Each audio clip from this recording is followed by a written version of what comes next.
At 2:15 in the morning, my phone rang with the kind of sound that stops your heart. I knew before I even looked at the screen nobody calls at that hour with good news. My name is Nancy Rodriguez. I'm 68 years old, a widow, and a retired structural engineer. For 45 years, I built the bones of Chicago's skyline. I know how things stand and I know how things break, but nothing in my career prepared me for the call that would shatter my entire world. The phone's blue light cut through my dark bedroom like a knife. My hand fumbled across the nightstand, knocking over my reading glasses and the photo of my late husband, David. Patrick's name glowed on the screen. My son-in-law, calling at 2 a.m. Mom, you need to get to Chicago Med right now. His voice was ragged, panicked. Too panicked, my engineer's brain would later realize, like an actor who'd rehearsed the lines too many times. Patrick, what happened? Is Sharon okay? My heart hammered against my ribs. Sharon, my only daughter, my baby girl. She fell, Mom, at your house, down the basement stairs. Her leg, God, there's so much blood. The paramedics said it's bad. Real bad. Possible compound fracture. The basement stairs. At my house. My mind snapped to attention like a blueprint rolling out on a drafting table. Those stairs. I'd just reinforced them 6 weeks ago. Replaced every third tread with pressure-treated oak, installed steel L brackets under each step. I'd tested them myself with a 250-pound sandbag. There was no way those stairs could fail. Which step? I asked, my voice steadier than my hands. What's Patrick sounded thrown by the question. Which step did she fall from? I don't know. The third one, I think it just snapped under her. Mom, can you please just get here? She's asking for you. The third step. The one with the steel bracket I'd bolted directly into the floor joist. Something cold settled into my stomach. Not panic, analysis. But I pushed the thought away. My daughter was hurt. Questions could wait. I'm on my way. I threw on yesterday's jeans and the first sweater I could grab. In the kitchen, I fumbled for my keys with shaking hands. The house felt too big, too empty without David. 3 years gone, and I still expected to see him at the table with his morning coffee. The drive to Chicago Med was a blur of red lights and guilt. Guilt that crushed my chest like a building collapse. Had I missed something? Had I been so confident in my engineering that I'd overlooked a flaw? Was my daughter lying broken because I'd been careless? The speedometer hit 80 on the Eisenhower Expressway. I didn't care. Please, God, please let her be okay. The emergency room smelled like antiseptic and old fear. That sharp chemical scent that gets into your nose and stays there for days. I'd been here 3 years ago when David had his heart attack. The smell was the same. The fluorescent lights were the same. The feeling of the world ending was the same. I found the registration desk, gasping out my daughter's name. The nurse, young, tired, kind eyes pointed me toward Trauma Bay 4. She's stable, the nurse said, but she's going to need surgery. Stable. The word should have been comforting. It wasn't. I pushed through the curtain and froze. Sharon lay on the bed, her right leg elevated in a temporary splint. Her face was a canvas of purple bruises. Her lip was split. Her eyes were red and swollen from crying. Mom, her voice cracked. Mom, I'm so sorry. I told you those stairs were loose. Had she? I couldn't remember. My mind was too full of the image of steel brackets and solid oak. Patrick stood by the window, his back to me. Navy suit expensive. His tie was loosened, but something about his posture felt wrong. Too composed. Too still. When he turned, his face was a mask of concern, but his eyes, there was something calculating in them that made my engineer's instinct scream. Nancy. He never called me Mom. Always Nancy, like I was a colleague instead of family. Thank God you're here. The doctor says Sharon needs a rod and pins in her femur. The surgery alone is $30,000, and that's before physical therapy, before I don't care what it costs. I moved to Sharon's bedside, taking her hand. It was cold. Baby, what were you doing at my house at this hour? Sharon's eyes flickered to Patrick, then away. I couldn't sleep. I went to get that photo album you mentioned. The one with Dad's pictures from our Florida trip. I thought looking at happy memories would help. Her hand trembled in mine. And the stairs just collapsed. I kept my voice gentle, but my mind was working, calculating stress points and load capacities. The third step. Patrick moved closer, his cologne too strong in the small space. She said it snapped like a toothpick. Nancy, I know you've been meaning to fix up the house, but this is serious. Sharon could have died. She could be paralyzed right now. There it was, the accusation wrapped in concern. We're going to need to file a claim with your homeowner's insurance, he continued, pulling out his phone. The lawyer I spoke with, you already called a lawyer. The words came out sharper than I intended. Patrick's smile didn't reach his eyes. Just trying to be prepared, Mom. Medical bills like this can destroy a family, but if we file a liability claim against your policy, the insurance company covers everything. It's actually protecting you, too. If Sharon decided to sue... Sue? I looked at my daughter. Sharon, you wouldn't... Mom, please. Sharon's voice was thick with pain. Or something else. Patrick's just trying to help. You know how expensive this is going to be. We can't afford... She stopped, her face flushing. Can't afford. Sharon and Patrick lived in a beautiful house in Oak Park. A house I'd bought them for their wedding. $1.2 million paid in cash so they wouldn't have a mortgage payment. What couldn't they afford? I'll take care of everything, I said, squeezing Sharon's hand. Don't worry about the money. Just focus on healing. Patrick's expression shifted, a flash of something dark before the concerned son-in-law mask slid back into place. That's generous, Nancy, but we'll need to move fast. The doctor wants to operate tomorrow morning. If you could just go home and get your insurance policy, we can start the paperwork tonight. Tonight? I glanced at the clock. It was 3:30 in the morning. The sooner we file, the sooner we can get approval for the surgery, Patrick said smoothly. These things take time, and Sharon's in a lot of pain. We can't keep her waiting. Sharon moaned right on cue. Her eyes squeezed shut. I looked at her, really looked at her. My daughter. The little girl who used to bring me drawings of buildings she wanted me to design. The teenager who'd chosen engineering school because she wanted to be like me before dropping out to pursue real estate instead. When had she learned to lie to me because something in this room was a lie? I could feel it in my bones, the same way I could feel when a building's foundation was compromised. Okay, I said slowly. I'll go home and get the policy. Relief flooded Patrick's face. Sharon's grip on my hand loosened. Thank you, Mom, Sharon whispered. I knew you'd understand. I kissed her forehead, tasting salt and antiseptic. I love you, baby. I'll be back soon. As I turned to leave, Patrick touched my arm. Drive safe, Nancy. We can't have anything happen to you, too. His smile was warm. His eyes were ice. I walked down the hospital corridor in a daze. The fluorescent lights buzzed overhead, making shadows dance on the sterile walls. My mind kept replaying the scene: Sharon's injuries, Patrick's urgency, the impossible failure of stairs I'd built with my own hands. I was so lost in thought that I didn't see the nurse until I'd collided with her.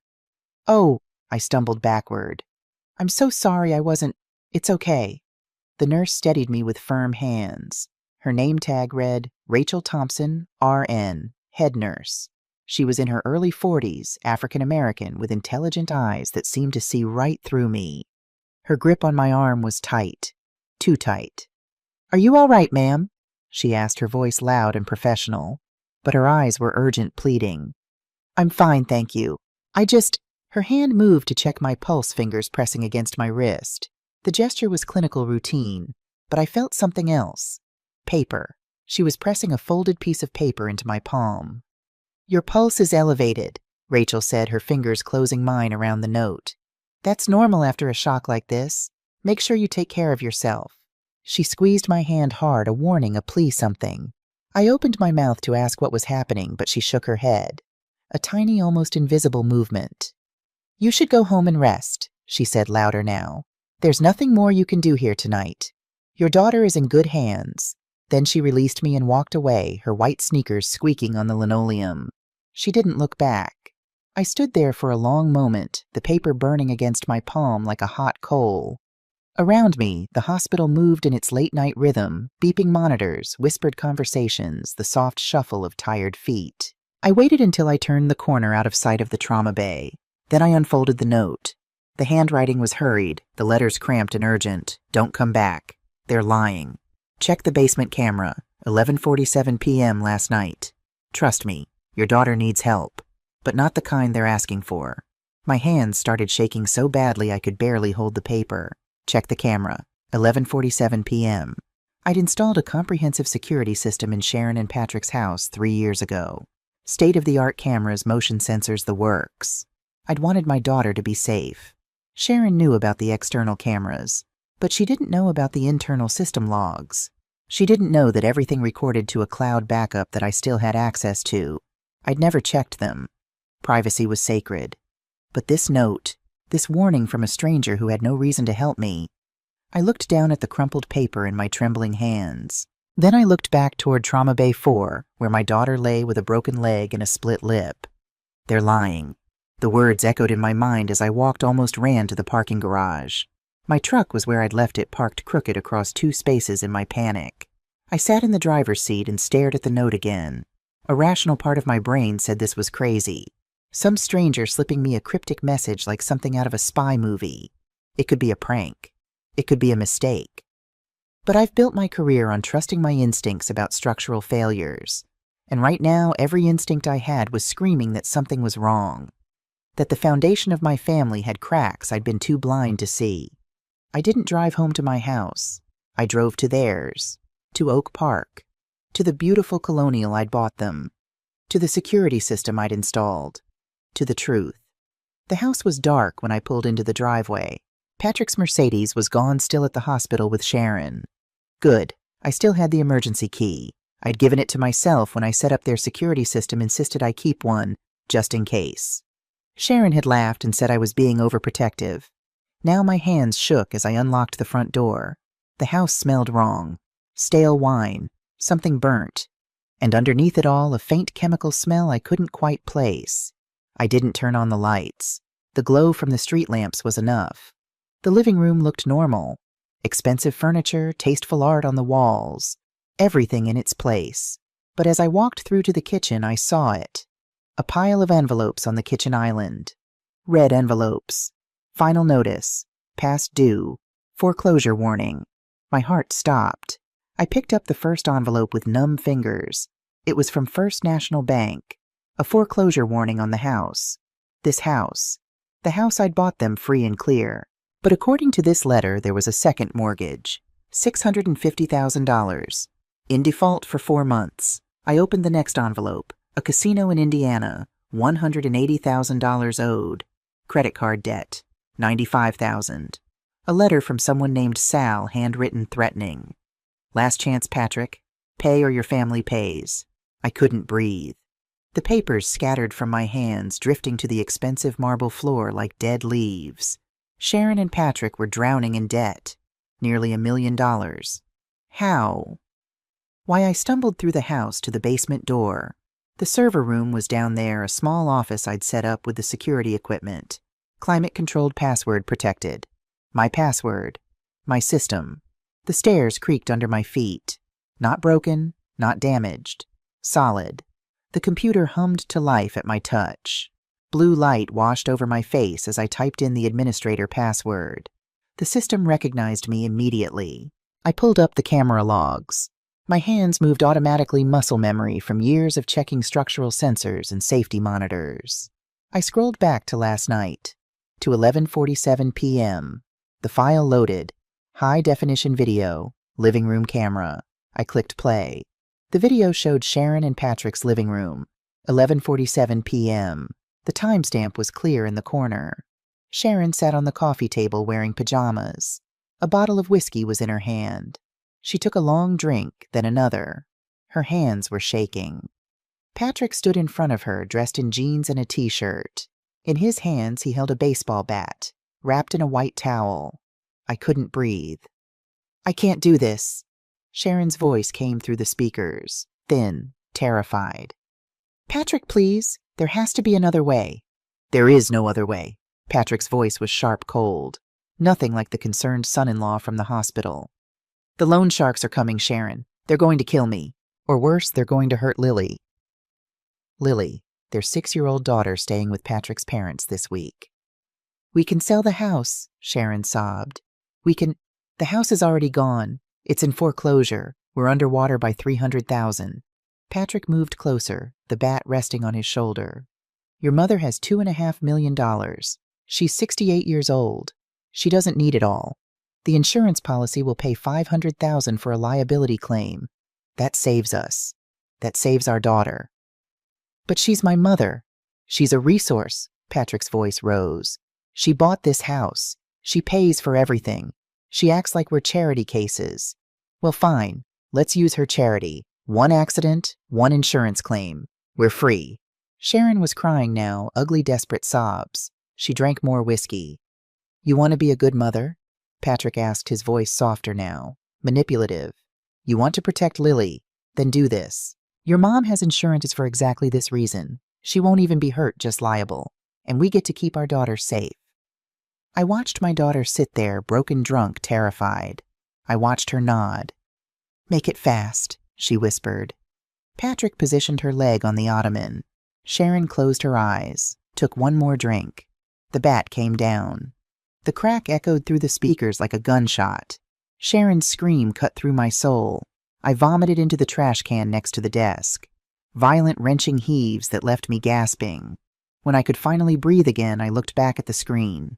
The video continued. Patrick dropping the bat. Calling 911, his voice instantly panicked, concerned. The perfect performance. My daughter, my baby girl, letting him break her leg because they were desperate. No, not desperate. He was desperate. Sharon was trapped. The chemical smell I'd noticed upstairs, acetone. They'd cleaned the bat, probably burned the towel. I rewound the video, watched it again, forcing myself to see every detail. Sharon's face when Patrick mentioned Lily. Pure terror. The way she flinched when he raised the bat. The way she cried, I'm sorry, I'm sorry, I'm sorry, after he'd done it. This wasn't a conspiracy. This was domestic abuse, financial abuse, psychological torture. Patrick had trapped my daughter in a nightmare of debt and threats, and then he'd used her to trap me. The engineer in me took over. I stopped crying. I stopped shaking. I copied the video file to a USB drive. I took photos of every debt letter in the kitchen. I documented everything. Patrick Sullivan had miscalculated. He thought he was dealing with a guilty old woman who would pay anything to make her daughter's pain go away. He didn't know he was dealing with an engineer who had spent 45 years analyzing structural failures, and I had just found the critical flaw in his plan. He'd left evidence. I drove home as the sun started to rise over Chicago. Pink light spilled across Lake Michigan, beautiful and cold. I didn't feel beautiful. I felt hollowed out. At home, I spread everything across my kitchen table. Printouts of the debt letters, screenshots of the video, a timeline I'd started to build. 4 years ago, Sharon marries Patrick. I pay for a lavish wedding, $40,000. 3 years ago, I buy them the house, $1.2 million cash. Also 3 years ago, a second mortgage appears on the house. How I check the county records on my laptop. The signature on the mortgage is Sharon's, but I pull up Sharon's real signature from the wedding contract. They don't match. Patrick forged it. 2 years ago, Patrick loses his job as a financial advisor. I didn't know this. Why didn't Sharon tell me 18 months ago casino debt starts appearing? Online gambling mostly. Patrick's accounts. 6 months ago, first foreclosure warning. 3 months ago, Sharon starts calling me more often. Just checking in, Mom. How are you feeling? You're taking your medications right. I thought she was being caring. She was being coached. 3 weeks ago, Patrick starts mentioning the house repairs. The stairs seem loose, Mom. You should really get them checked. Setting the trap. My phone buzzed. A text from Patrick: Nancy, just checking that you're okay. Sharon is worried. Do you have the insurance policy? I stared at the message. The urge to call him, to scream at him, was almost overwhelming. But I didn't, because I'd been building things long enough to know you don't demolish a structure from the outside. You find the load-bearing walls and you remove them carefully, precisely, until the whole thing comes down on its own weight. Patrick thought he was the architect of this scheme, but he'd left cracks everywhere. The forged signature, the video, the threats. I just needed to widen those cracks until the whole foundation collapsed. I picked up my phone and called the one person I trusted absolutely, James Caldwell, my lawyer, my friend, my Friday night poker buddy for 25 years. He answered on the second ring, his voice rough with sleep. Nancy, it's 5 a.m. What's wrong? Jim, I said, my voice steady now, clear. I need you to come to my house. I need you to bring a forensic accountant. and I need you to tell me how to save my daughter from her husband without sending her to prison." There was a pause. "Then I'll be there in 30 minutes. I hung up and looked at the evidence spread across my table. The foundation of Patrick's plan laid bare. I'm Nancy Rodriguez. I'm 68 years old. I've built skyscrapers that withstand 100-mile-per-hour winds, and I'm about to bring down a man who thought he could play me for a fool." James Caldwell arrived at my door at 5:45 in the morning, carrying 2 large coffees from the 24-hour diner on Clark Street. He took one look at my face and didn't ask if I was okay. He just handed me a coffee and said, "Show me." Jim is a big man, played linebacker at Northwestern back in the 70s. Age has softened him around the middle, but his mind is still sharp as a tack. We've been friends since David introduced us at a construction site poker game in 1998. He'd handled David's estate when he died. He was the one who held me upright at the funeral when my knees gave out. If anyone could navigate this nightmare, it was Jim. I led him to the kitchen table. The evidence was still spread out like a crime scene. He set down his coffee and picked up the first document, the foreclosure notice. His reading glasses slipped down his nose as he scanned the page. I watched his expression change from concern to confusion to cold professional anger. "Nancy," his voice was low, "when did you take out a second mortgage on their house?" "I didn't." He looked up sharply. "The county records show—" "I know what they show. Look at the signature." I handed him a copy of Sharon's real signature from the wedding contract, then the signature from the mortgage documents. Even to my untrained eye, the differences were obvious. The loop on the S was wrong. The slant of the letters didn't match. Jim pulled out his phone and took photos of both signatures. "This is forgery, federal crime. If we can prove Patrick did this, there's more." I showed him the video. Jim is not an emotional man. In 25 years, I've seen him cry exactly once at David's funeral. But as he watched that bat come down on my daughter's leg, his jaw clenched so tight I could hear his teeth grinding. When the video ended, he sat back heavily in his chair. "Jesus Christ, Nancy. She's trapped Jim. He's got her convinced that loan sharks are going to hurt her daughter, that they're going to lose everything. He's been gaslighting her, manipulating her. She still participated in insurance fraud." Jim's voice was gentle but firm. "If we go to the police with this, Sharon could face charges too." "I know." The coffee was cold in my hands. I hadn't taken a single sip. "That's why I called you. I need to know. Is there a way to save her, to separate her from Patrick legally?" Jim was quiet for a long moment, thinking. His fingers drummed on the table, his tell when he was working through a problem. "Okay," he said finally. "Here's what we know. Patrick forged Sharon's signature on a $650,000 loan. That's wire fraud forgery and potentially elder abuse since he used your gift of the house as collateral." "Elder abuse," I almost laughed. "Jim, I'm 68, not 90. You're over 65 and he defrauded you through a family relationship. It qualifies." He pulled out a legal pad and started writing. "The self-inflicted injury is conspiracy to commit insurance fraud. But here's the thing, if Sharon was coerced, if she was under duress because of credible threats, we might be able to argue she's a victim too." The video shows her crying, refusing at first. "Exactly. And if Patrick has been financially abusing her, controlling the money, running up debts in both their names without her knowledge, that's a pattern of abuse. We'd need to prove it, though. Bank statements, credit card records, testimony from Sharon that she didn't know about the gambling debts." I thought about Sharon's face in the hospital. The way she'd looked at Patrick before answering my questions, the tremor in her voice. "She's scared of him," I said quietly. "Then we need to get her away from him, safely." Jim leaned forward. "Nancy, I'm going to be straight with you. The best-case scenario is we get Patrick arrested, charged with multiple felonies. Sharon cooperates, testifies against him, and the DA offers her immunity in exchange. But that means she has to be willing to turn on him, to admit what she did, to face the consequences. And worst case, we go to the police, they arrest both of them, and Sharon stands by Patrick. She refuses to testify. They both go to prison, and you lose your daughter completely." The words hit me like a physical blow. "There's a third option," Jim said slowly. "We could do nothing. Let them file the insurance claim. You pay out the settlement. They get their money, pay off the debts, and you walk away. And let Patrick get away with it." My voice came out harder than I intended. Let him keep manipulating my daughter. Let him keep putting her in danger. What happens when the money runs out again, Jim? What does he make her do next time? Jim nodded like he'd expected that answer.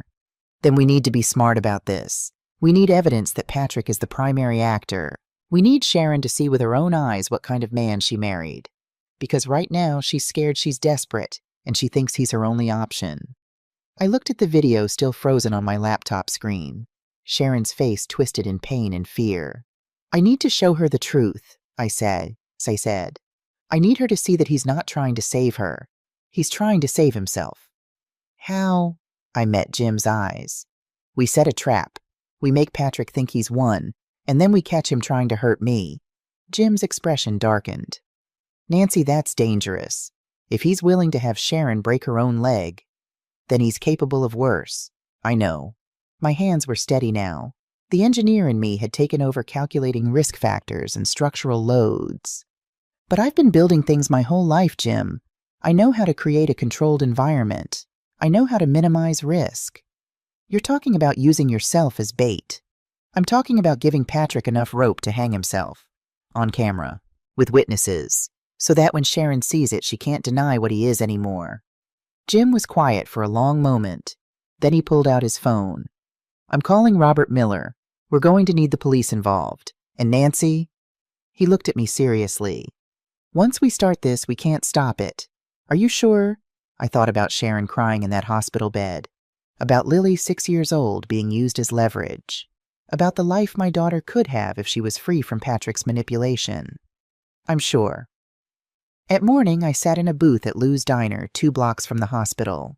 The breakfast crowd was in full swing, construction workers grabbing eggs before their shift's nurses getting off night duty, the usual mix of Chicago's working class. I'd barely touched my scrambled eggs. My stomach was twisted in knots. Rachel Thompson slid into the booth across from me. She was in street clothes now, jeans and a Northwestern sweatshirt. She looked tired, like she'd been up all night. She probably had.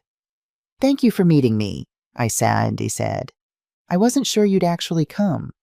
Rachel ordered coffee from the passing waitress, then turned those intelligent eyes on me. Did you check the camera? I did. Then you know. I know my daughter let her husband break her leg to file a fraudulent insurance claim against me. The words tasted like ash. What I don't know is why you helped me.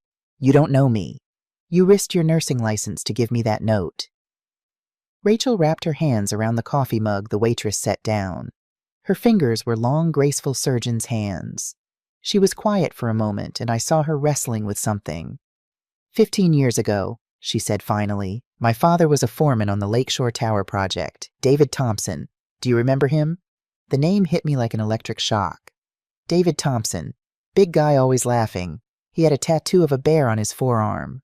Rachel smiled sad and sweet. That's him. Chicago Bears fan since he was 6 years old. There was an accident. The memory came flooding back. The scaffolding collapsed on the east side. 3 workers fell. Your father, he saved 2 of them, pushed them clear before the platform gave way, and crushed his spine in the process. Rachel's voice was steady, but I could hear the old pain underneath. The construction company claimed it was operator error. They denied his workers' compensation claim, said he'd been negligent, that he'd violated safety protocols. I remembered being furious. I'd filed a dozen safety complaints about that scaffolding company. I'd told the general contractor their equipment wasn't up to code. But I was just a consultant. Nobody listened to women engineers, especially not back then. Your family was going to lose everything, I said slowly. Rachel nodded. We were packing boxes. Mom was working 3 jobs. I was in community college about to drop out to help with bills. Dad needed surgery, a spinal fusion that might let him walk again, but insurance wouldn't cover it because they classified the accident as his fault. She pulled out her phone and showed me a photo, a younger version of herself, maybe 23, standing next to a man in a wheelchair. He was smiling despite the pain in his eyes. And then one day an envelope showed up in our mailbox. No return address, just a cashier's check for $60,000. My coffee cup stopped halfway to my lips. Dad knew it was you, Rachel continued. He said you were the only person from the company who'd visited him in the hospital, the only one who looked him in the eye and said you were sorry, the only one who'd filed those safety reports even when everyone ignored you. I remembered selling my car, a 1967 Mustang that David and I had restored together piece by piece over 5 years. It had been our weekend project, our shared obsession. I'd loved that car. But when I'd seen David Thompson in that hospital bed, unable to move, unable to work, unable to provide for his family, the car had seemed like a stupid thing to hold on to. The money paid for the surgery, Rachel said. Dad walked again. Not perfectly, but enough. Enough to work to live. And it paid for my nursing school. I graduated 4 years later, top of my class. She reached across the table and took my hand. You saved my family, Ms. Rodriguez. You didn't have to. You didn't even know us. But you saw someone in trouble and you helped. No questions asked. No credit needed. Tears were burning in my eyes. Rachel, you don't owe me. I don't believe in debts, she interrupted. I believe in paying it forward. When I saw Patrick Sullivan in that hospital room lying about how his wife fell downstairs, I knew something was wrong. And when I ran the insurance verification and saw it was your homeowner's policy he wanted to claim against, I knew it was wrong. You could lose your job for what you did. My dad almost lost his life because people chose profit over safety. I'm not going to stand by and watch someone abuse the system to hurt a good person. Rachel squeezed my hand. But there's something else you need to know. Something worse than the video. My heart dropped. What? Rachel pulled out a small digital voice recorder, the kind doctors use for dictating notes. The intercom system in room 402 is old, she explained. Sometimes the call button sticks. It leaves an open line to the nurses' station. Usually we just hear the TV. But yesterday afternoon, about 2 hours after you left, the light came on. She set the recorder on the table between us. I was at the desk. I heard them talking. And Nancy, her voice dropped to almost a whisper, I think they're planning to kill you. The diner noise faded to white noise. The clatter of plates, the hiss of the grill, the chatter of other customers, it all became distant, muffled. Play it, I said. Rachel pressed play. Static at first. Then Patrick's voice, clear and sharp. Stop whining about the pain meds, Sharon. You need to be alert when the old lady comes back. We need that signature. Sharon's voice slurred and weak. She knows something, Patrick. Did you see how she looked at me? She looked at me like she was seeing me for the first time. She doesn't know anything. She's just feeling guilty. That's the whole point. Guilty people are easy to manipulate. They want to fix things to make up for their mistakes. She'll sign the power of attorney. She'll give us access to the accounts. And then what? She's not stupid. She'll figure it out when the money starts disappearing. A pause. Long enough that I thought the recording had ended. Then Patrick's voice, colder than I'd ever heard it. She won't figure out anything, Sharon. By the time the money's gone, she'll be gone too. What are you talking about? Think about it. Your mother is 68 years old. She has a heart condition. She takes warfarin beta blockers, blood thinners. You know how dangerous those medications are, right? How easy it is to overdose. Sharon's voice was barely audible. Patrick, no. Number one, we can't. Old people die in their sleep all the time, especially when they're stressed. Especially when they accidentally take too much medication. Or the wrong medication. Or when someone who has access to their house helps them take the right amount of the wrong thing. My hands were shaking so badly the coffee cup clattered against the saucer. The coroner rules it accidental death, natural causes. No autopsy, why would there be? She's old, she has health problems, she's been under stress because her daughter got hurt. It's tragic. It's sad. And we're the sole beneficiaries. $2 million in life insurance, plus the house, plus the investment accounts. I can't do this. Patrick, I can't kill my mother. You won't have to do anything. I'll handle it. You just need to keep her feeling guilty. Keep her focused on making things right. By the end of the week, all of this is over. We're free. Lily is safe. And your mother, she won't suffer. I promise. She'll just go to sleep and not wake up. Sharon was crying now, desperate broken sobs. Please, Patrick, please don't make me do this. There has to be another way. There is no other way, Jesus Christ, Sharon, wake up. The loan sharks aren't going to wait. Sal's guys already came by the house. They know where Lily goes to school. They know her schedule. You want them to grab her off the playground. You want them to send us pieces of her until we pay. No, God, no. Then stop crying and start thinking. Your mother lived a good life. She's old. She's alone. She's been alone since your dad died. What does she have to live for? But Lily, our baby girl, she has her whole life ahead of her. Who's more important, Sharon, your mother or your daughter? The recording ended with a click. I stared at the device. The shaking had spread from my hands to my whole body. I couldn't feel my face, couldn't feel my fingers. Ms. Rodriguez, Rachel's voice seemed to come from far away. Nancy, are you okay? Do you need me to call someone? I tried to speak. My throat was closed. They were going to kill me. Not just steal from me, not just defraud me, murder me. Patrick was planning to sneak into my house and poison me with my own medications, make it look like an accident, a confused old woman who took too many pills. And my daughter, my baby girl, knew about it. Nancy, breathe. You need to breathe. Rachel was out of her seat, kneeling next to me, her hands on my shoulders. In through your nose, out through your mouth. That's it. Good. The diner had gotten very quiet. People were staring. The waitress hovered nearby, concerned. I'm okay, I managed. My voice didn't sound like mine. I'm okay. Like hell you are. Rachel helped me to my feet. She threw $20 on the table and guided me outside into the cool morning air. I leaned against the brick wall of the diner, gulping oxygen. The Chicago morning was crisp clean. The sun was shining. Traffic moved past on the street. The world was going on like nothing had changed, but everything had changed. We need to go to the police, Rachel said urgently. Right now. This is conspiracy to commit murder. You can't go home. You can't go anywhere near them. No. What, babe? I straightened up. The shaking was stopping. The engineer in me was taking over, shutting down the emotion, focusing on the problem. If we go to the police now with just this recording, Patrick will say it was just talk. Venting, dark humor between a stressed couple. His lawyer will tear it apart. But I need him to act on it, I said. I need him to actually try, on camera, with witnesses, with proof that can't be explained away. Rachel stared at me.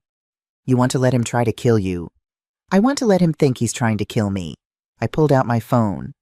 I have a friend, Police Chief Robert Miller. We went to high school together. I built his deck, his kid's treehouse. He owes me about 100 favors. Nancy, this is insane. This is the only way to save my daughter. I looked Rachel in the eyes. Right now, Sharon thinks Patrick is protecting her, saving her.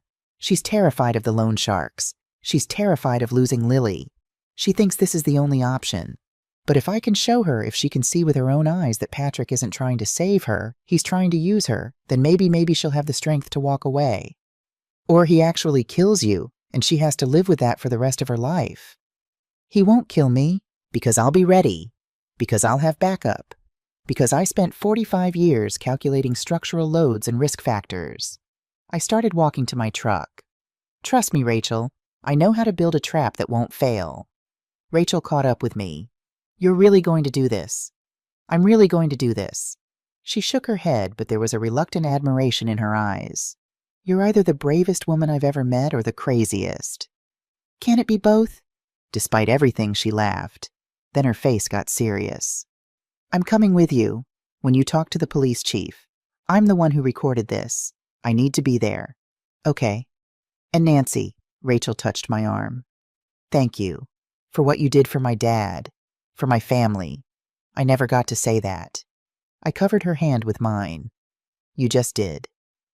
Police Chief Robert Miller's office was on the 3rd floor of the district station on Western Avenue. The building smelled like old coffee and institutional cleaning solution.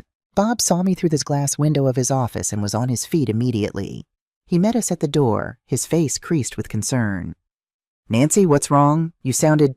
He stopped when he saw Rachel. Who's this? Rachel Thompson, the nurse who saved my life. Can we come in? Bob ushered us into his office and closed the door. He was 60 years old, gray at the temples with the kind of weathered face that came from 30 years of police work. But his eyes were kind. They'd always been kind. I handed him my phone with the video queued up. Watch this first, then we'll play the audio. Bob sat down heavily in his chair and pressed play. I watched his face as he absorbed what he was seeing. The color drained from his cheeks, his jaw set in that hard line that meant he was furious. When the video ended, Rachel played the audio recording. By the time it finished, Bob had his hands over his face. Jesus Christ, Nancy. His voice was muffled. This is attempted murder. Conspiracy. He looked up at me. I can have a squad car at the hospital in 10 minutes. We can arrest Patrick right now. No. What do you mean, no? I sat down across from him. Bob, what happens if you arrest him right now? Patrick gets a lawyer. The lawyer claims the video was a domestic dispute that got out of hand. Claims the audio was just stress talking, venting, not actual planning. Sharon stands by her husband. And maybe the DA gets a conviction for insurance fraud. But the murder conspiracy, that's just words on a tape. It's evidence. It's words, I said firmly. And a good defense attorney will create reasonable doubt. But if we catch him in the act, if we catch him actually trying to poison me, there's no doubt. There's no defense. Bob leaned back in his chair. You want to use yourself as bait. I want to create a controlled environment where Patrick reveals his true intentions, with multiple witnesses, multiple cameras, body cams, room cams, everything admissible in court. Nancy, if something goes wrong, then you'll be there. Right, I met his eyes. Bob, you owe me. Remember when your son broke his arm falling off that treehouse I built? Remember who convinced your wife it wasn't the treehouse's fault, it was teenage stupidity? A ghost of a smile crossed his face. Kyle still has a scar from that. And remember who paid for the emergency room visit? You didn't have to do that. And you don't have to help me now. But I'm asking anyway. I leaned forward. Patrick Sullivan is a predator. He's abused my daughter financially, psychologically, and now he's planning to murder me to cover his tracks. If we do this right, we don't just save me. We save Sharon. We get her away from him. We give her a chance to see the truth. Bob was quiet for a long time. Then he pulled out a notepad. Okay, tell me your plan. I spent the next hour laying it out. The engineer in me had already calculated every angle, every risk factor, every potential failure point. I'm going to call Patrick, I explained. I'm going to tell him I have the power of attorney signed, that I'm too tired to drive back to the hospital tonight. I'll invite him over for dinner. I'll say I made Sharon's favorite soup. Soup, Bob said flatly. You're going to offer him liquid. Liquid is easy to poison. It's what he'll expect. I'll make it as easy as possible for him. And then we wire the house. Cameras in every room, but especially the kitchen. I wear a body mic. Your team is in the garage and the pantry. When Patrick makes his move, when he actually tries to poison the soup, you come in. Bob wrote it all down. We'll need a warrant for the wire. You have probable cause, the audio recording. The audio recording from an intercom system that may or may not be legal to record. I can testify that I heard a credible threat against my life, Rachel interjected. I reported it to law enforcement immediately. That's not only legal, it's required under mandatory reporting laws. Bob looked at her with new respect. You've done this before.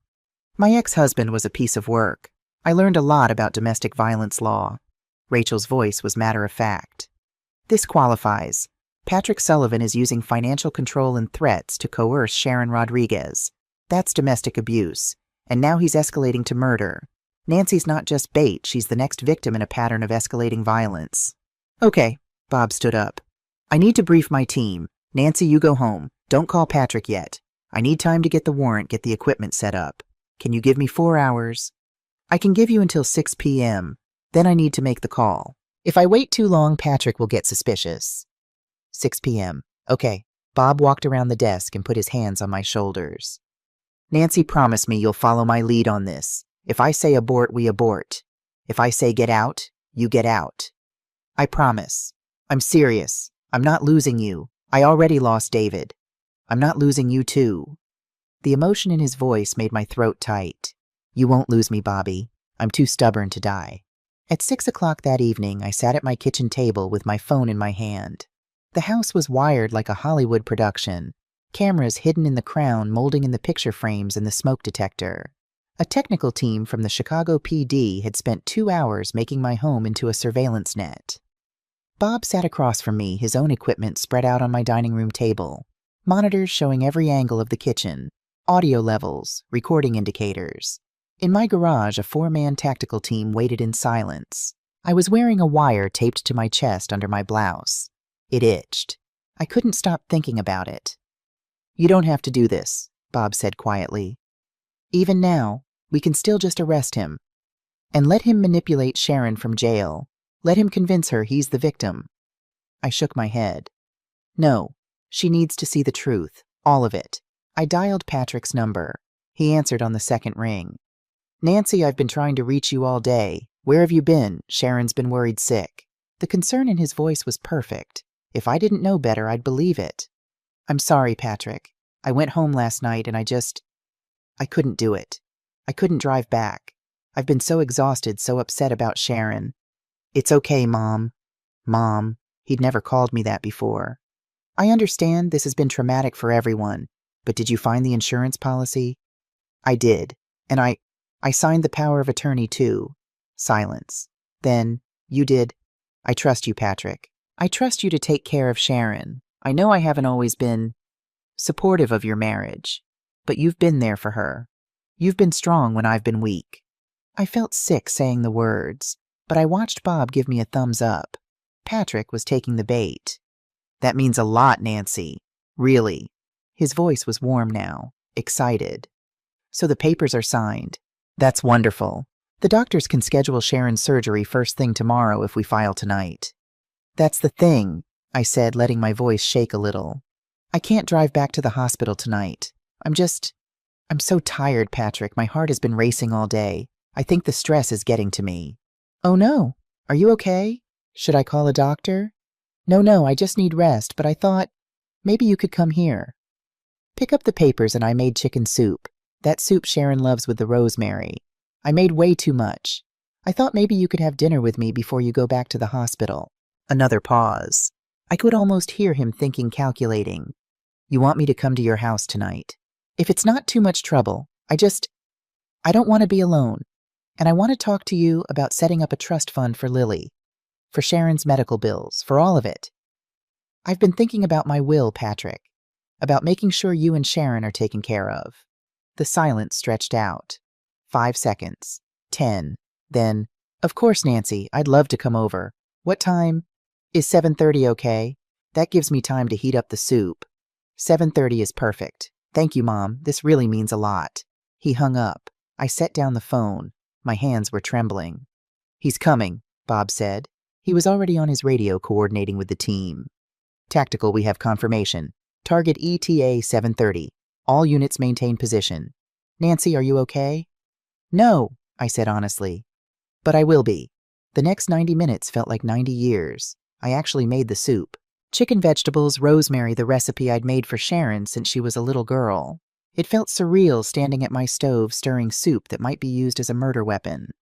Bob's team did final checks, tested the cameras, tested the audio, made sure every angle was covered. At 7:15, Bob came to the kitchen. Nancy, last chance. We can call this off. No. If he tries something, if he actually tries to poison you, then you'll stop him. That's why you're here. What if we don't see it in time? What if... I touched his arm. Bob, I spent 45 years building structures that could withstand earthquakes, hurricanes, and human stupidity.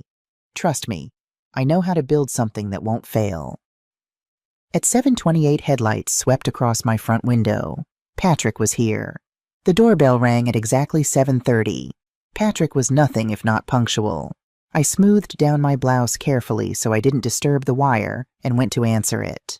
Patrick stood on my doorstep holding a bouquet of carnations. Grocery store flowers probably grabbed on the way. He was wearing slacks and a button-down shirt. No tie. Casual concern. Nancy, he stepped inside and hugged me. I went rigid. His cologne was too strong, cloying. You look exhausted. Are you sure you're feeling okay? Just tired. Come in. I led him to the kitchen. The soup was simmering on the stove. The table was set for two. The folder with the power of attorney sat conspicuously next to the salt and pepper. Patrick's eyes went to it immediately. Is that all signed? You can look through it while we eat. I ladled soup into 2 bowls. My hands were steady. That surprised me. Sit down. You must be starving. Patrick sat, but he pulled the folder toward him first. I watched him scan the documents. Watched his eyes light up when he saw my signature. This is perfect, Nancy. This is exactly what we need. Sharon's going to be so relieved. How is she? I brought the bowls to the table, set one in front of him, one at my place. In pain. but the doctors are managing it. She keeps asking about you. Tell her I love her. Tell her everything's going to be okay. I sat down, picked up my spoon, didn't eat, just stirred the soup watching the vegetables swirl. Patrick picked up his spoon, stopped. Aren't you going to eat? I'm not very hungry. You go ahead. Nancy, you need to keep your strength up. I will. My stomach's been upset all day. Patrick set down his spoon. You know you should really eat something. This soup smells amazing, and you made it special right for Sharon. For both of you. He smiled. Warm, genuine, the perfect son-in-law. Then I insist we eat together. Come on, just a few bites. He picked up his spoon again, took a small sip of soup, made appreciative noises. I did the same. The soup was good. It tasted like memories, like Sunday dinners when Sharon was little, like David telling jokes that made milk come out of her nose from laughing. We ate in silence for a moment. Then I stood up. Oh, I forgot napkins. Let me grab some. I turned my back to Patrick, walked to the counter, reached for the paper towel holder, and watched in the decorative mirror hanging above the stove. Patrick's hand moved fast, into his jacket pocket, out with something small, a vial. His eyes flickered to my back, checking. I stood very still, my hand on the paper towels, watching in the mirror. Patrick uncapped the vial. His hand moved toward my bowl of soup. What are you doing? I spun around. Fast, aggressive. Patrick jerked back his hand, closing around the vial. What, nothing. I saw you in the mirror. My voice was loud, clear, for the recording, for the wire. You put something in your hand. What is it? Nancy, I don't know what you're talking about. Show me your hand. You're being paranoid. Show me your hand. Patrick stood up. The chair scraped against the floor. You're clearly not well. You're seeing things. Am I? I moved toward him. Am I seeing things, or am I seeing you try to poison me? His face changed. The mask slipped, just for a second. But I saw it. The cold calculation, the predator evaluating prey. You're confused, he said, his voice taking on a soothing quality, gaslighting. You're old, you're stressed, you're imagining. I'm not imagining the vial in your hand. Patrick's fingers tightened. There is no vial. Then open your hand. Nancy, open it or I'm calling the police right now. We stared at each other. The kitchen was silent except for the soft bubbling of soup on the stove. Then Patrick smiled. It was the coldest thing I'd ever seen. You stupid old bitch, he said softly. You actually think you can threaten me? He opened his hand.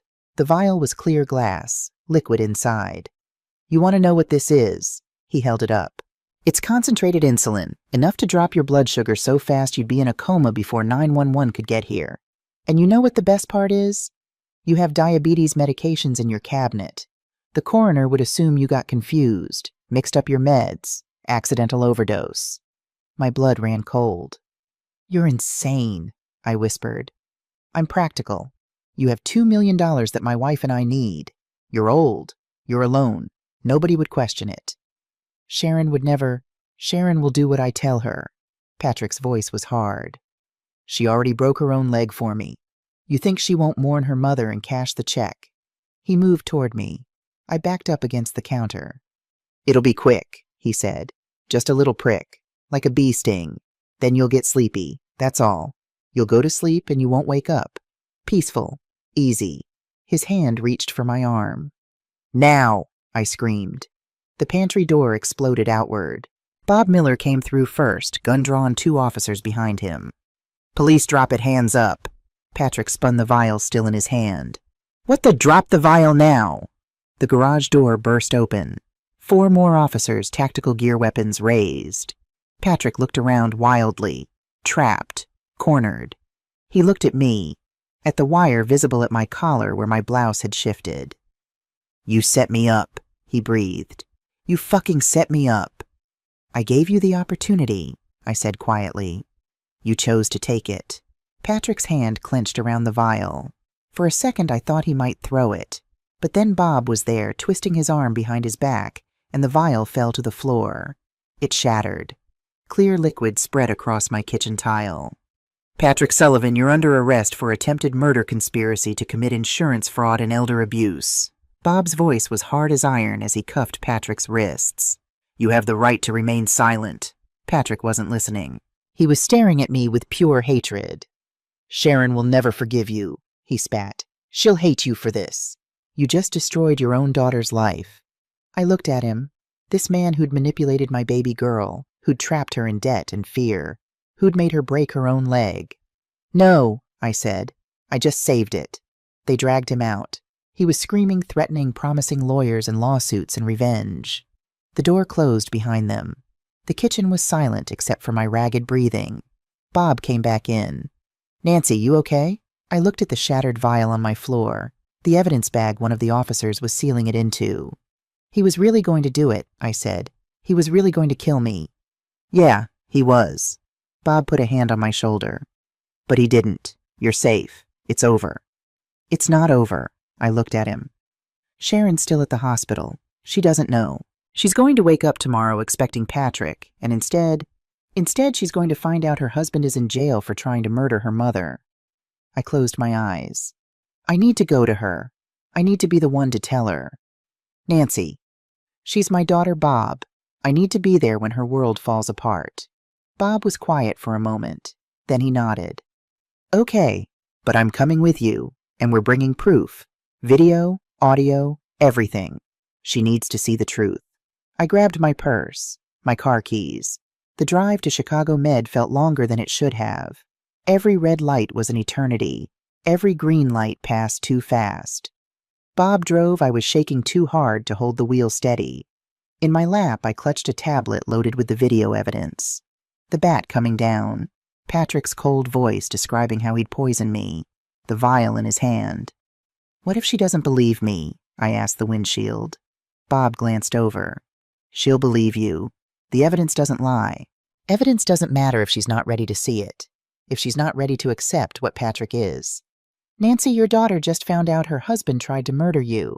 That's not something you can rationalize away. You'd be surprised what people can rationalize when they're scared enough." We pulled into the hospital parking garage. It was after 9 p.m. now. Visiting hours were technically over, but Bob flashed his badge and the security guard waved us through. The elevator ride to the 4th floor was silent. I caught my reflection in the polished steel doors.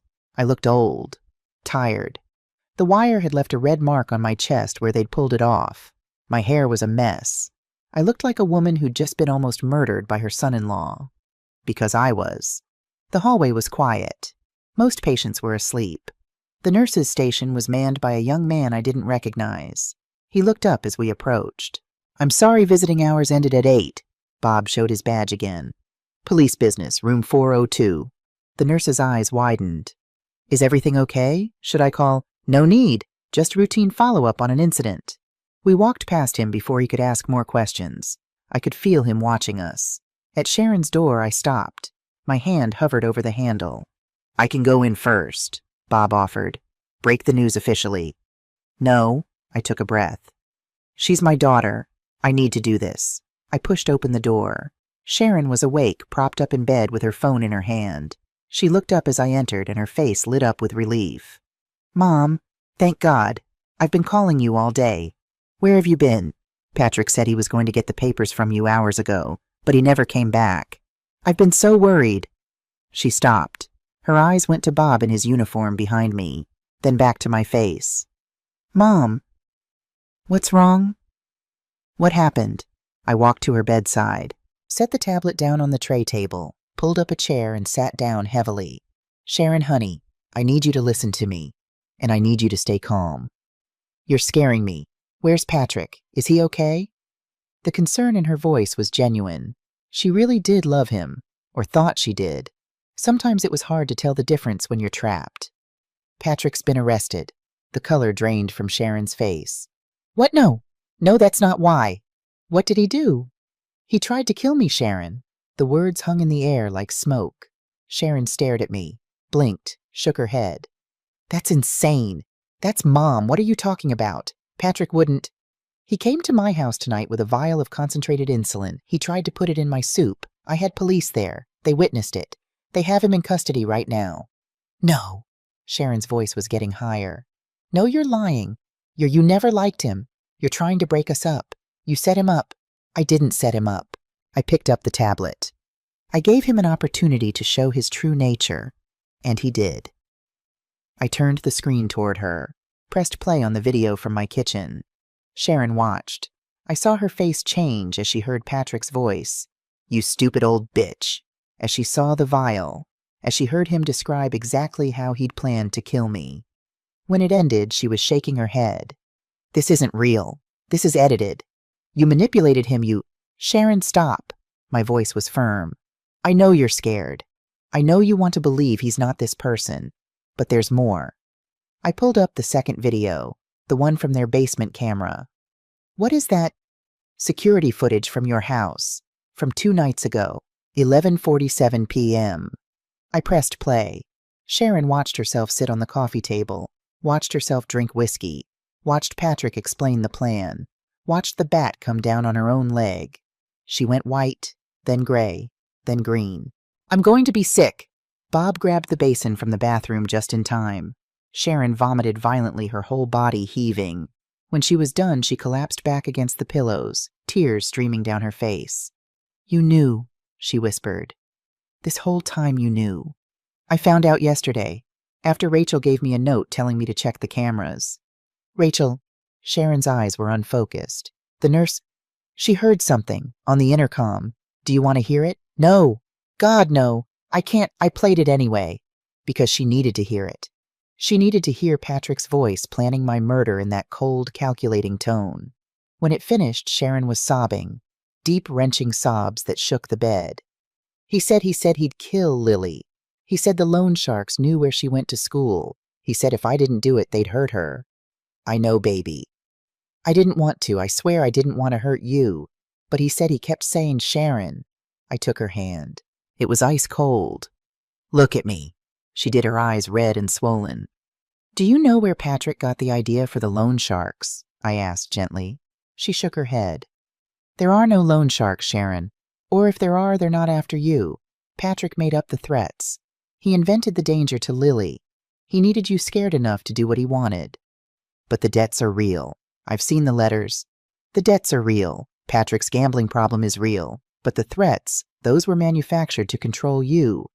Sharon stared at me, processing. "How do you know?" Bob stepped forward. "Because we've been investigating Patrick Sullivan for 3 months. He's on the FBI's watch list for financial fraud. He's done this before, Mrs. Sullivan. He marries women with wealthy parents, isolates them, runs up debts in their name, then orchestrates accidents or deaths to cash in on insurance and inheritance." "What?" Sharon's voice was barely audible. "You're not his first wife," Bob continued. "You're his third. The first wife's father died of an accidental prescription overdose 4 years ago. The second wife's mother fell downstairs at her house, stairs that had been tampered with. Both deaths were ruled accidental at the time, but now we're reopening the cases." Sharon looked like she'd been hit. "I'm not his first wife. No, he's a professional con artist, Sharon. Everything about your marriage, the debt, the fear, the isolation, it was all designed to trap you, to make you dependent on him, to make you do things you'd never normally do." Sharon was silent for a long moment. Then she said quietly, "I have recordings." Both Bob and I looked at her sharply. "What?" I asked. Sharon reached under her pillow with a shaking hand, pulled out her phone. "I've been recording him for 6 months, ever since the first time he hit me." The room went very still. "He hit you?" My voice came out as a whisper. "Just once. He claimed it was an accident, that he didn't mean to, that he was stressed about money and I'd pushed his buttons." Sharon's voice was flat, emotionless. The voice of someone who'd told herself lies so many times they'd stopped sounding like lies. "But after that I started recording, just in case, just so I'd have proof if something happened." She unlocked her phone with trembling fingers, navigated to a hidden folder. "There are 43 recordings here. Some are just arguments, but some—" She looked up at me. "Some are him threatening me, threatening Lily, describing what would happen if I didn't cooperate, if I went to the police, if I told you." Bob took the phone carefully, started scrolling through the files. His jaw got tighter with each one.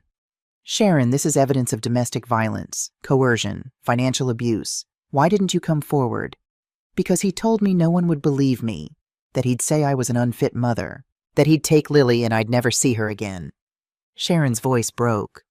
And I believed him, because by then I didn't trust my own judgment anymore. I didn't trust anything.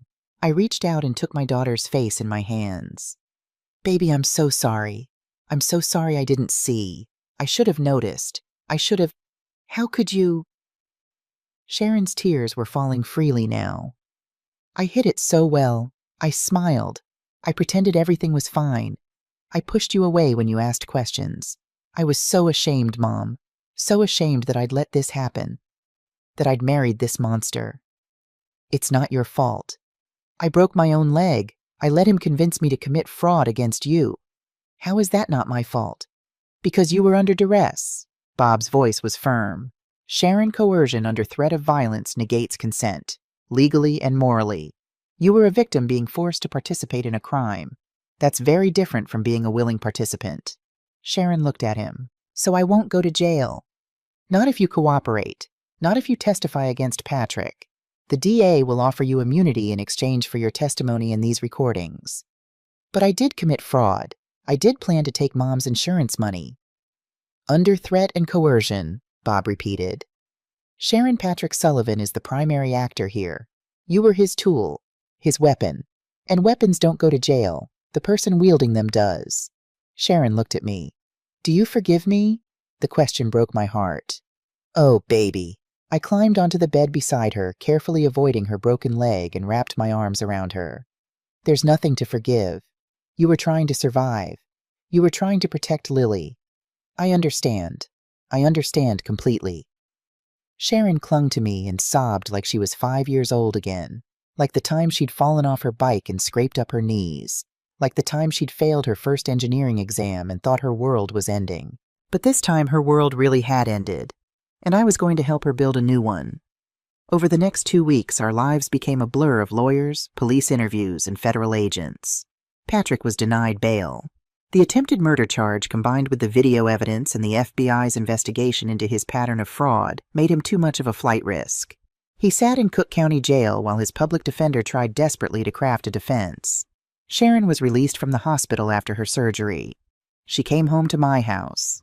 Her house, the one I'd bought her, was a crime scene being combed through by investigators looking for more evidence. She moved into her old childhood bedroom. The walls still had posters from her high school years. A Nirvana poster, a diagram of Chicago's famous buildings, a photo of her and her father at her high school graduation. She cried herself to sleep most nights.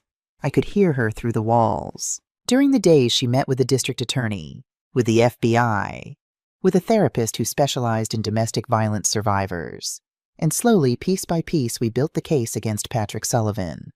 3 weeks after Patrick's arrest, FBI agent Melissa Torres sat in my living room with a file folder that looked like it weighed 10 pounds. Ms. Rodriguez, I wanted to update you on the investigation. She was a sharp woman in her 40s with dark hair pulled back in a severe bun. What Patrick tried to do to you, it's not an isolated incident. It's part of a pattern we've been tracking for 6 years. Sharon, sitting next to me on the couch, went pale. 6 years? Patrick Sullivan isn't his real name. He was born Kevin Patrick Mallory. He's been using variations of his middle and last names to create new identities. Agent Torres opened the folder. His first wife was Amanda Brennan.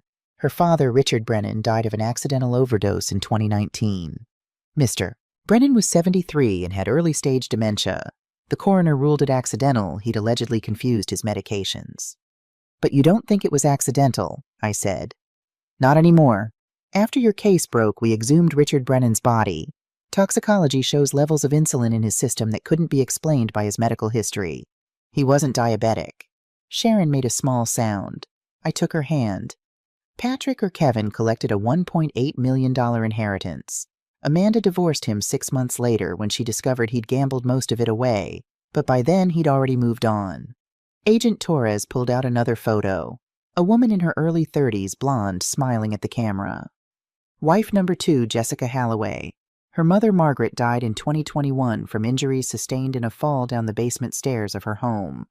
The stairs had been recently reinforced by Jessica's husband, Patrick, or Kevin. He was using the name Patrick Halloway at the time. Jesus Christ, I breathed. The coroner ruled it accidental. But when we examined the construction records, we found something interesting. The steel brackets Patrick installed, they were designed to fail under a certain weight threshold. He'd essentially created a trap disguised as a safety feature. I felt sick. That was exactly what I'd been afraid of when I'd heard about Sharon's fall. The engineer in me had known something was wrong with that story. "How much did he get from that?" Sharon asked quietly. $1.2 million. Life insurance plus the estate. Jessica left him shortly after, but again most of the money was already gone. Gambling debts, bad investments. Kevin has a compulsive spending problem. "So he found me," Sharon whispered. "Another woman with a wealthy parent." "We believe so, yes. Kevin is what we call a professional predator. He specifically targets women from wealthy families. He uses charm manipulation, and when that doesn't work, coercion and violence. He isolates them from their support systems. He creates financial crises to justify his crimes. And then he cashes in." Agent Torres looked at me with something like admiration. "You're the first one who saw through him. The first one who had the resources and the knowledge to fight back. If you hadn't installed those cameras, if you hadn't been an engineer who understood how structures fail, he would have gotten away with it." Again, the weight of that settled over the room. "How many people has he killed?" I asked. "We're investigating 3 deaths. 2 we can prove. Richard Brennan and Margaret Halloway. The third is a man named Thomas Timothy Margaret's husband. He died of a heart attack 6 months after Margaret's death. But given Patrick's methods using medications creating accidents, we're looking into it." Sharon was shaking. "I almost helped him kill you." "But you didn't," I said firmly. "And now he's going to pay for what he's done. To all of them. To you. To me." Agent Torres nodded. "With your testimony, Sharon, we can make this a federal case. Multiple counts of murder, attempted murder, wire fraud, identity theft. Kevin Patrick Mallory is looking at life in prison without parole. But we need you to be strong. We need you to testify." Sharon looked at me. "Will you be there in court? Every single day," I promised. "I'll be right there beside you." The trial was set for 6 months later. That gave us time to heal, time to prepare, time for Sharon to get her life back together. She enrolled in therapy 3 times a week. PTSD from the domestic abuse, anxiety, depression. The therapist said it would take time, maybe years, to fully process what she'd been through. But Sharon was stronger than she thought. She started attending domestic violence support groups. She shared her story. And slowly, she started to believe that she wasn't alone, that she wasn't weak, that she'd been trapped by an expert manipulator, and escaping made her brave, not broken. Lily came home from Patrick's parents' house. They'd been horrified to learn what their son had done. They apologized profusely, saying they'd always known Kevin. They still called him Kevin, was troubled, but they'd never imagined this. Lily thankfully was young enough that she didn't fully understand. She knew Daddy was away for a while. She knew Mommy had been hurt. But she bounced back with the resilience of childhood. She called me abuela now, even though we weren't Hispanic. It made Sharon laugh a real laugh for the first time in months. We moved into a smaller condo in Lincoln Park. I'd sold my house, too many bad memories, too many crime scene markers. Sharon sold the Oak Park house to pay off the legitimate debts. We downsized together, mother and daughter, starting over. James Caldwell handled the financial side. He set up a trust for Lily. He dissolved the fraudulent mortgage. He made sure that every penny Patrick had stolen was documented for the restitution phase of the trial. Rachel Thompson came by once a week for dinner. She and Sharon formed an unlikely friendship, 2 survivors of different kinds of abuse helping each other heal. And I started painting again. David and I used to paint together on Sundays. Watercolors, nothing fancy, but after he died I'd put the brushes away. Now I found myself pulling them out, painting Chicago skylines from memory, painting the buildings I'd helped design, painting the structural beauty of steel and concrete.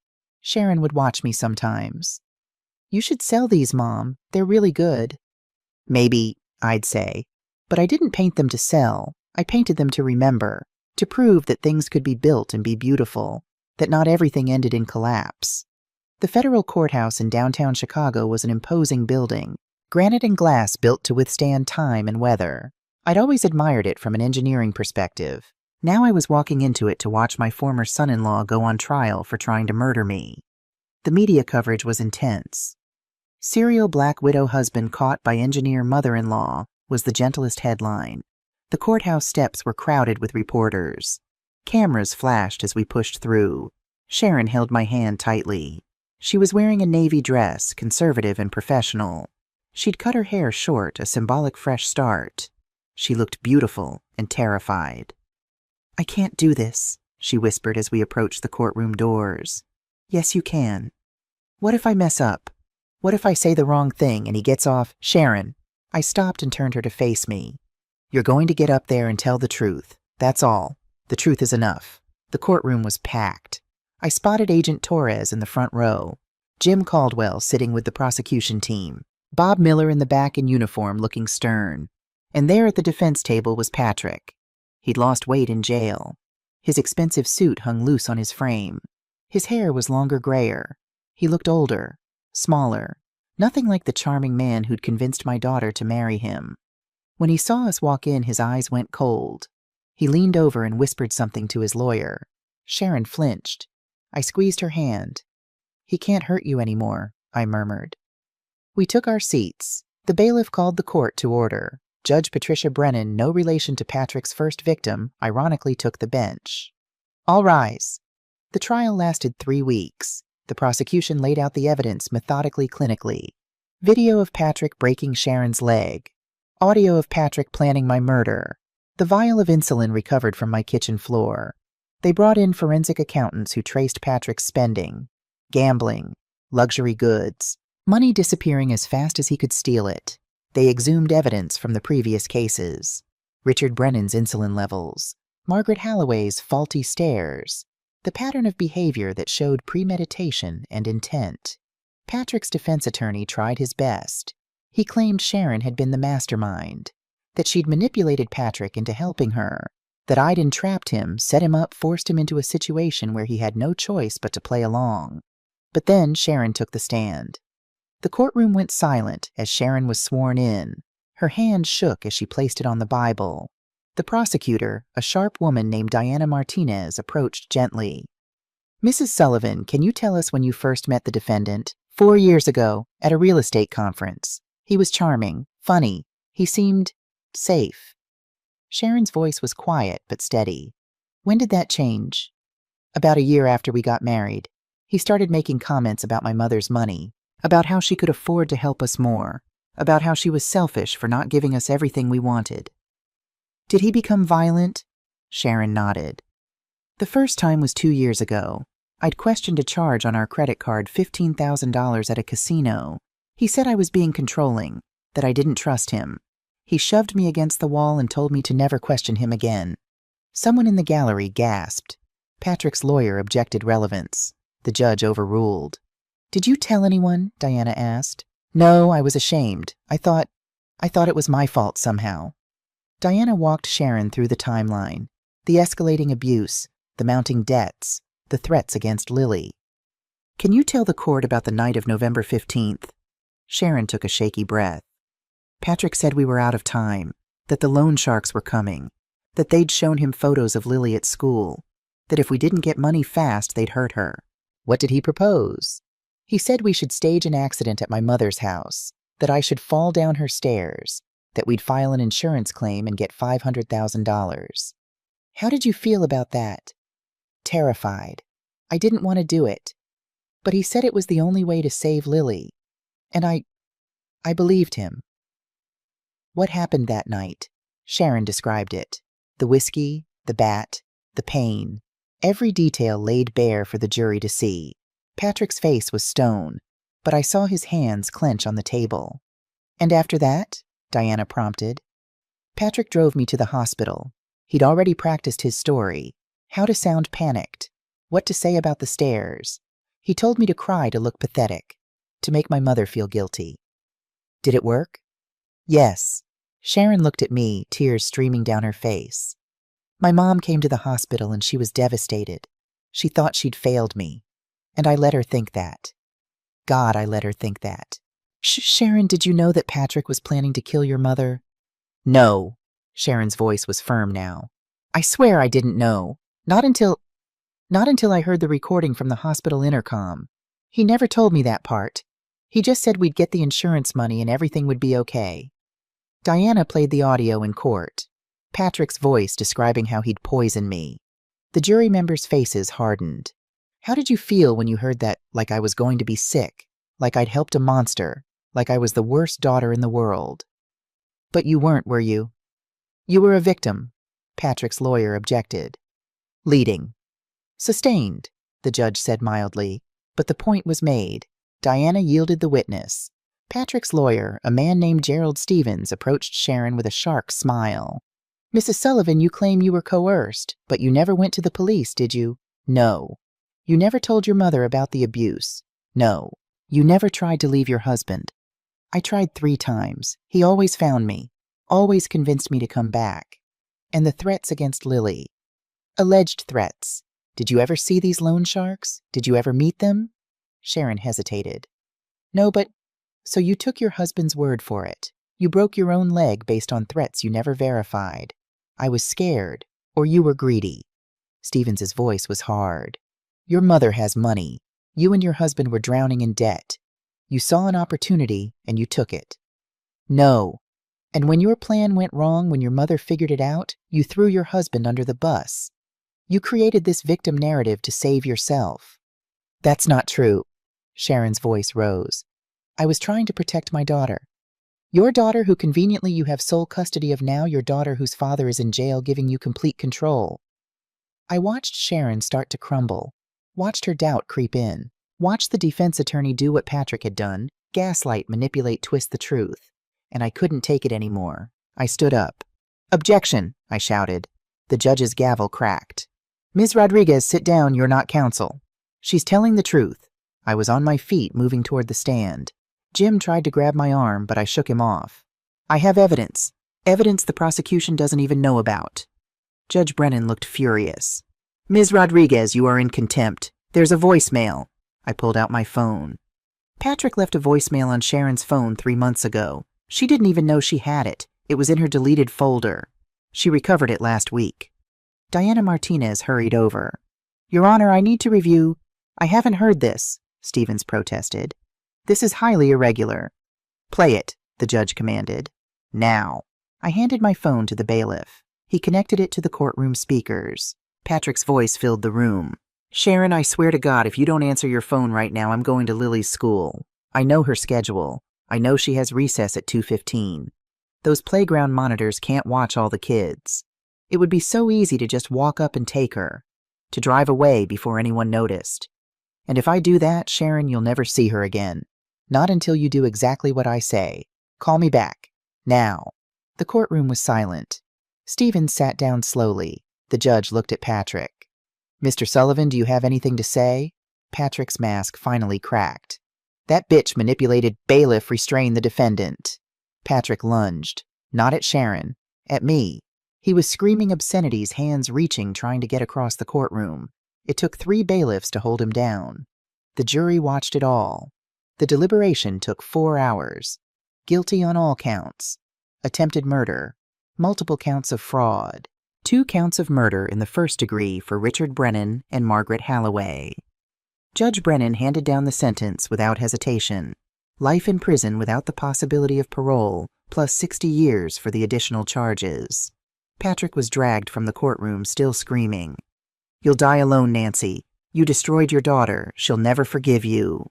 Sharon and I held each other as he was taken away. It's over, I whispered. Baby, it's over. But she was crying too hard to answer. 6 months after the trial, Sharon and I stood in the ribbon-cutting ceremony for the Rachel Thompson Foundation.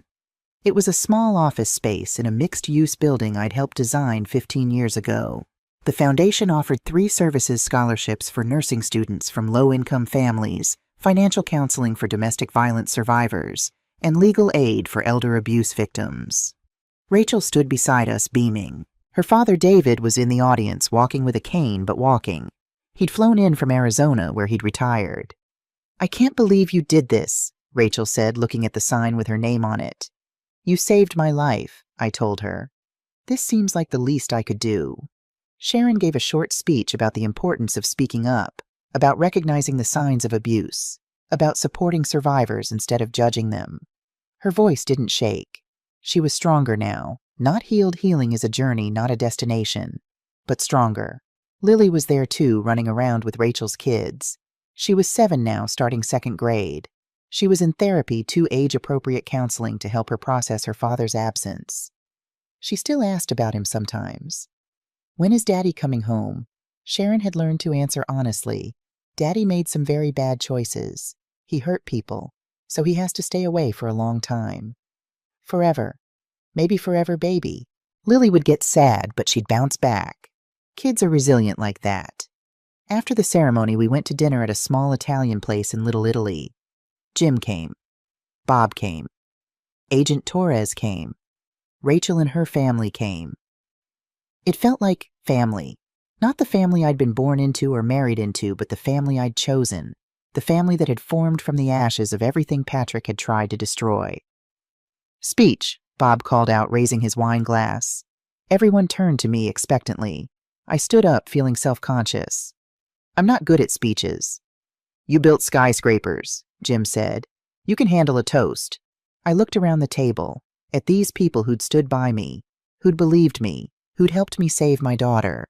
When I was young, I said slowly, my father taught me that good engineering isn't about building things that never break. It's about building things that fail safely, that protect people even when the structure collapses. I looked at Sharon. I thought I understood what that meant, but I was wrong. It's not just about buildings, it's about people. It's about families. My family broke, I continued. It collapsed under the weight of lies and manipulation and fear, but we didn't fail. We failed safely. We protected what mattered each other, the truth, justice. I raised my glass. So here's to structural integrity, not in steel and concrete, but in the people we choose to stand beside us. To the foundations we build not with money or blood, but with loyalty and courage and love. To foundations, everyone echoed. We drank, we ate, we laughed. And for the first time in what felt like forever, I felt at peace. My new condo in Lincoln Park has floor-to-ceiling windows overlooking the lake. On clear days, I can see all the way to Michigan. I'm painting again. Not buildings this time, but people. Portraits of the family I've chosen. Rachel with her kids. Bob with his grandchildren. Jim at the poker table. We'd started our Friday night games again. And Sharon. Dozens of paintings of Sharon. Sharon laughing. Sharon with Lily. Sharon strong and whole and free. She'd started dating again. A woman named Elena, a teacher at Lily's school. It was slow, careful. Sharon was learning to trust again. She'd also gone back to school, not engineering too many memories of dropping out to please Patrick, but social work. She wanted to help other survivors navigate the legal system, the therapy, the rebuilding. Mom, Sharon's voice called from the kitchen. Elena's here. Are you ready for dinner? 5 minutes, I called back. I was finishing a painting, not of a person this time, but of a building. The Millennium Spire, the last major project I'd worked on before retirement. 50 stories of steel and glass and human ambition. I'd painted it at sunset, the golden light making the windows glow like fire. At the bottom, I added a small plaque in careful letters. Structures fall. People endure. My phone buzzed. A text from Agent Torres. Kevin Patrick Mallory appealed. Appeal denied. He'll die in prison. Thought you'd want to know. I looked at the message for a long moment. Felt nothing. No satisfaction. No anger. Just a quiet acceptance. Patrick was gone from our lives.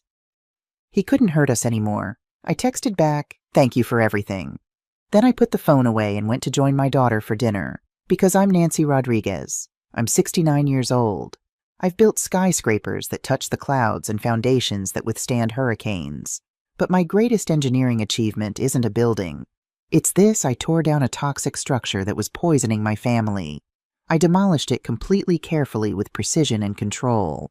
And from the rubble, I built something new, something stronger, something that will last. Not a house made of lies and fear, but a home made of truth and courage. And that, I think, is the best foundation of all.